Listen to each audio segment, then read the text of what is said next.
எடப்பாடி பழனிசாமி ஆட்சி 1 மாதத்தில் கவலும் 6 மாதத்தில் கவலும் 1 வருடத்தில் கவலும் என்று சொன்னேன். 4வது ஆண்டு காலம்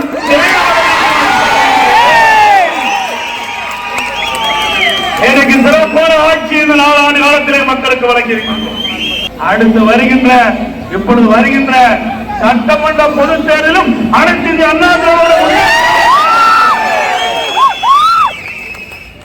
நீங்கள் கனவை மட்டும் காணலாம், நிஜம் நடக்காது. கனவு மட்டும் தான் காண முடியும் ஸ்டாலின் அவர்கள்.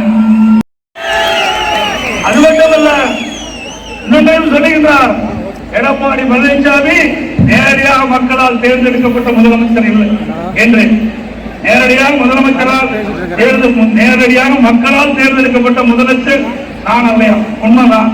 நான் சொல்றேன், இல்லைன்னு சொன்னாதான் நீ மறுப்பு தெரியும். எல்லாமே மக்களால் எம்எல்ஏ தேர்ந்தெடுக்கப்பட்ட பிறகுதான் எம்எல்ஏக்கள் தான் முதலமைச்சராக தேர்ந்தெடுக்க முடியும். நேரடியாக மக்களால் தேர்ந்தெடுக்க முடியும். சொல்றார் எடப்பாடி பழனிசாமி பார்த்தா எப்ப பார்த்தாலும் விவசாயி விவசாயி என்று சொல்கிறார் என்று. என் விவசாயி விவசாயி சொல்ல வியாபாரி வியாபாரின்னு சொல்லுவாங்க, விவசாயி விவசாயின்னு சொல்லுவாங்க.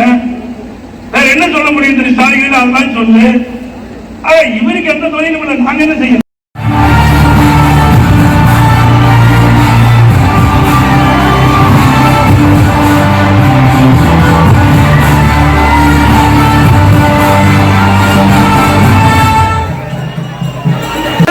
திராவிட முன்னேற்ற கழகம் மத்தியிலே ஆளுகின்ற காங்கிரஸோடு கூட்டணி இருந்து அமைச்சரவையில் இடம்பெற்ற போதுதான் நீட்டை கொண்டு வந்தாங்க. எவ்வளவு பச்சை போய் முழு பூசணிக்காம சோற்றம் அளிக்கிறார். பயங்கர பொய் பேசுறார். கொஞ்ச நஞ்ச பொய்யே இல்ல.